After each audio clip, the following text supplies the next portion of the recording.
नमस्कार, सुप्रभात मेरे प्यारे बच्चों। आज हम लोग रविंद्रनाथ टैगोर द्वारा रचित उनकी मूल कथा के संक्षिप्त रूप है और इसमें इन्होंने दर्शाने की कोशिश किया है कि माँ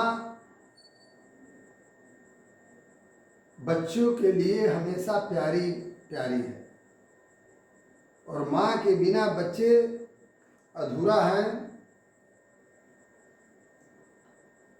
और इस कहानी के माध्यम से यह स्पष्ट करने का प्रयास किए हैं।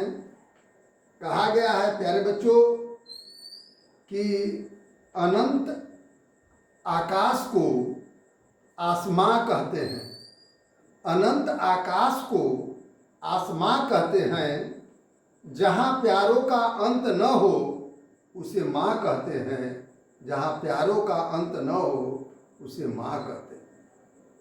तो एक बार की बात है कि बच्चे खेल रहे थे और सरदार फटिक चक्रवर्ती के दिमाग में एक बात आ गई कि नदी के किनारे जो कटा हुआ पेड़ के तना है उसके लुढ़का कर करके ले चला जाए। उसका एक छोटा भाई माखन था, उस पर बैठ गया। बैठने के कारण वह हिलने के नाम नहीं ले रहा था। तो फटिक जो है वो डपट करके बोला कि जल्दी वहाँ से हटो, हमको ले जाना है, नहीं तो बड़ी माँ मारेंगे। माखन जब सुना तो और उस पर तना पर पूरा जम करके बैठ गया। फटिक बच्चों को कहा कि माखन सहित इसको ठेल करके ले चलो। जैसी बच्चा जोड़ लगाए, सब बच्चे जोड़ लगाए तो वह थोड़ा हिला और माखन तुरंत गिर गया। माखन जैसी गिरा तो वह अपना एकदम हाथ पैर ये सब अपने से नोचने लगा, रोने लगा, पूरा पैर हाथ पटकने लगा, है ना। और जब वह ऐसा करने लगा तो वह घर चल गया और माँ से सारी बात सुनाया कि बड़ी भैया फटिक भैया जो है, फटिक भैया बहुत मार मारा है। वह नौकर आकर के और फटिक को बुलाया कि माँ बुला रही है। फटिक कहा कि नहीं जाऊंगा। नौकर तब जबरन उसको उठा कर गए और माँ के सामने, माँ के पास ले गया। माँ उस पर बरस गई कि तुम जो है बहुत बदमाश है। माखन को तुम मारा भी है, वो कहता है कि नहीं मारे हैं। तो फटिक बोला कि माखन से ही पूछ लो। माखन कहा कि हाँ तू मारा है, झूठ बोल दिया। तो फटिक झट से एक थप्पड़ गाल में जमा दिया कि तू झूठ बोलते हो।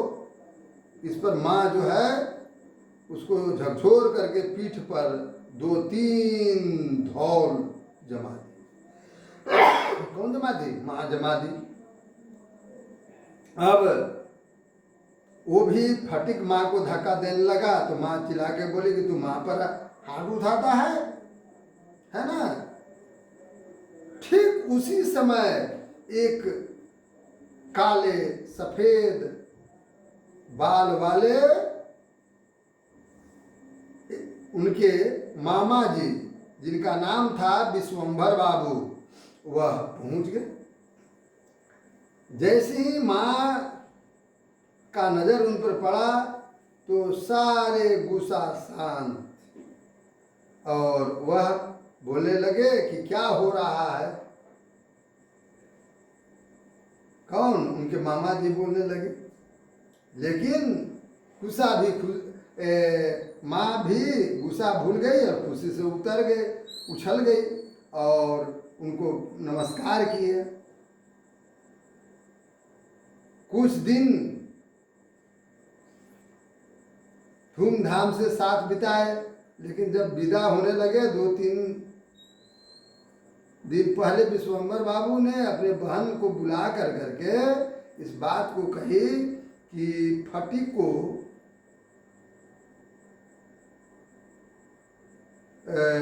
पढ़ाई कैसा चल रहा है।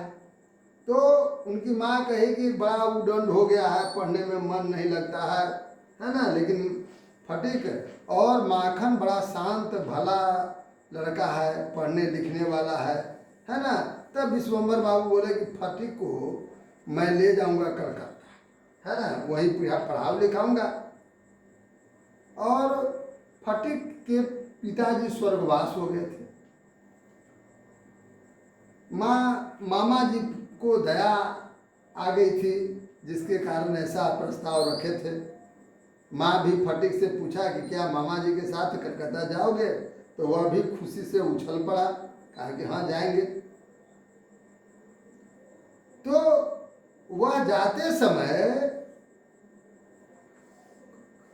है ना, वह उसके पास मछली पकड़ने का कांटा था, पतंग था, लटिया, सूत आदि सब अपना छोटा भाई माखन को सौंप दिया कि लो अब तुम कलकत्ता जा रहे हैं मामा के यहाँ।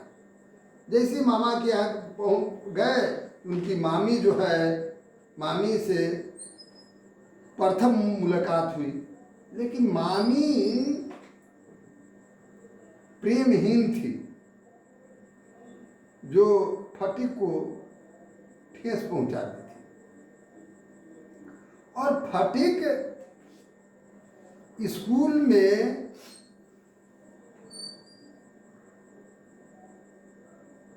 मन लगा करके नहीं पढ़ने लगा। वह लापरवाह लड़का था। कोई भी स्कूल के शिक्षक प्रश्न पूछते थे तो वह मुंह फाड़ करके देखने लगता था। मास्टर साहब जब मारते थे तो वह गधे की तरह चुपचाप माने मार खा लेता था। और एक दिन फटीक अपना स्कूल की किताब भी खो दी, जिसके कारण मास्टर साहब रोज उसको पीटते थे। ऐसा हालत हो गई कि उनके जो ममेरे भाई थे ये बताने में संकोच करते थे कि ये मेरे रिश्तेदार है ना। क्यों? क्योंकि वह एकदम बेवकूफ लड़का था, कुछ याद करके नहीं ले जाता था। परंतु उसको इतना निरादर होने लगा घर में, स्कूल में, है ना, जिसके कारण उसका दिमाग और भी संकुचित होते गया। कलकत्ता में न पतंग उड़ाने को मिलता था, न कोई उपद्रव करने के लिए मिलता था, कोई आज़ादी नहीं। और उनको मैंने फिर धीरे धीरे उसको जो है मन लगना बंद हो गया। लेकिन अब उसे लगा कि ना, इससे बढ़िया हमारा जो है माँ के पास ही था। माँ मारती थी लेकिन बहुत प्रेम करती थी। यहाँ मामी जो है बहुत कठोर है। जब एक बार जो है फटीक अपने मामी के पास जा करके अपराधी की तरह खड़ा होकर करके बोला कि किताब खो गई, तो मामी मुंह बना करके नाराजगी से बोली कि महीने में 5 बार मैं किताब खरीद दूं, ये मुझसे नहीं होगा। जबकि मामी एक बार भी किताब नहीं खरीदी थी। फटीक बेचारा वहां से चला गया और वो सोचा कि दूसरे को पैसा मैं काहे क्यों बर्बाद करूं, है ना। उसको हर पल गांव के जैसा खुला वातावरण के लिए वह छटपटाता था, जहां अपने माँ के यहाँ बच्चों के साथ स्वतंत्र पूर्वक खेलता था, उसके लिए वह हमेशा छटपटाता था। कलकत्ता में वह बात कहाँ, गांव जैसा बात कहाँ को रहे। स्कूल से वापस आना और घर में बंद रहना। एक दिन स्कूल से वापस आया तो उसके सिर में दर्द होने लगा, पूरा शरीर कांपने लगा, है ना, बुखार।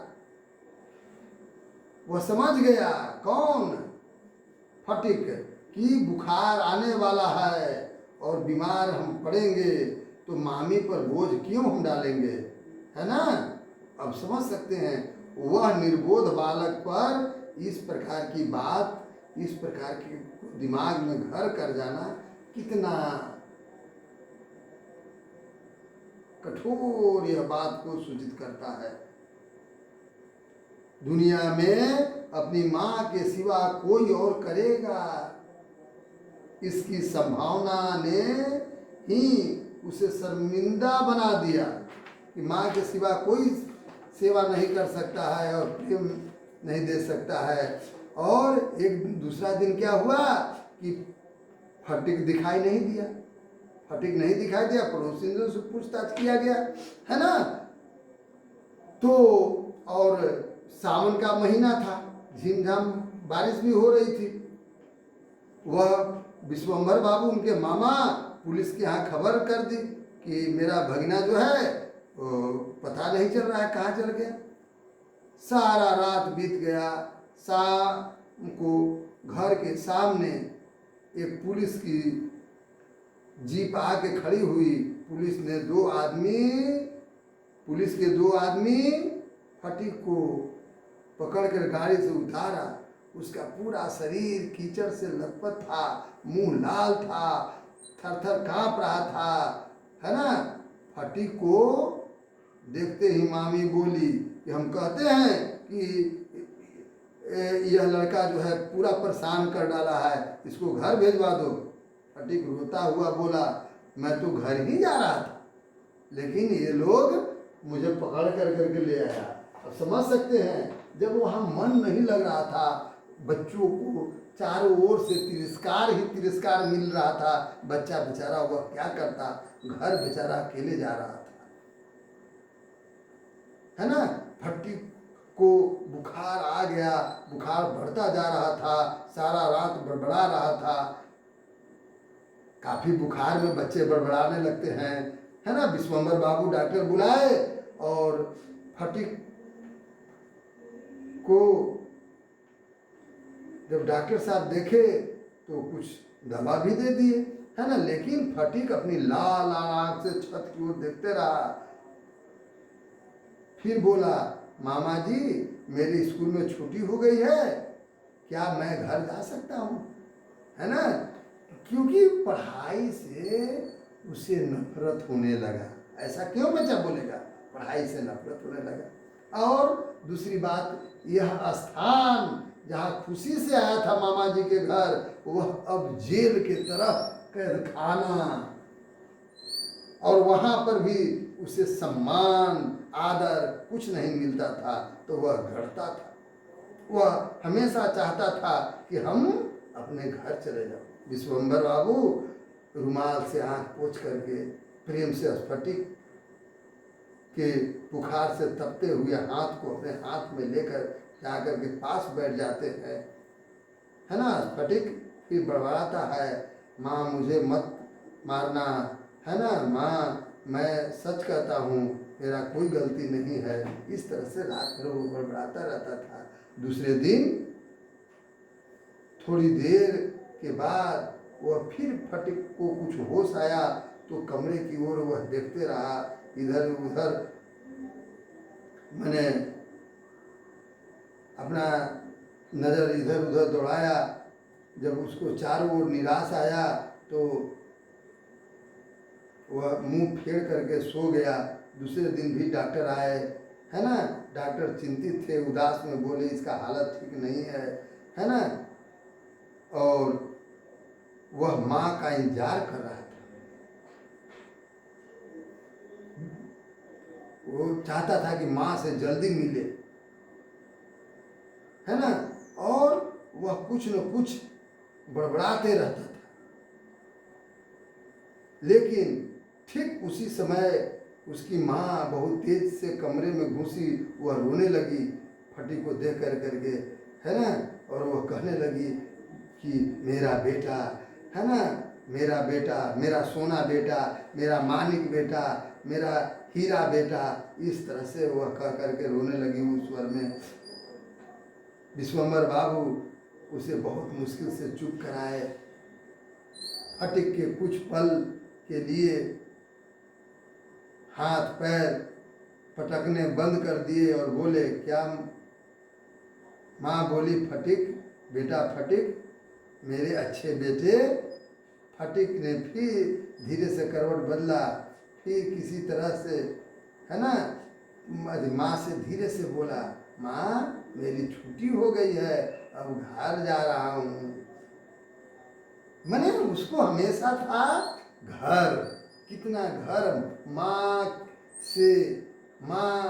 के साथ घर में कितना प्यार मिलता है, उसका कहना शब्दों में वर्णन नहीं कर सकते।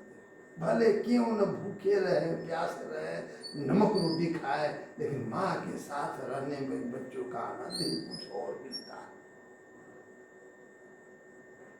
और हमारे कवि गुरु रविंद्रनाथ टैगोर यह स्पष्ट दिखाते हैं कि बच्चा कितना भी शैतान हो, बुरा हो, गुणहीन हो, माँ के लिए वह हीरा मणि है। कहानी में कोमल भावनाओं का बहुत ही स्वाभाविक वर्णन है। बच्चों को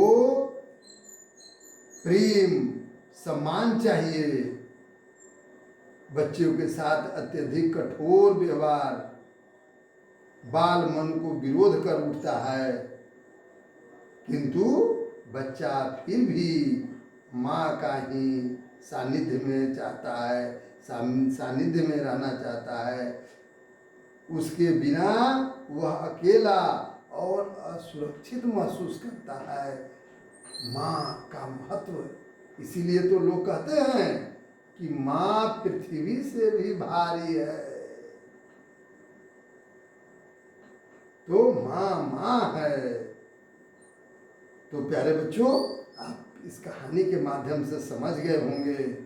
अब इसका प्रश्न उत्तर कर लेंगे, जो दिक्कत होगा मैं पुनः बता दूंगा। धन्यवाद।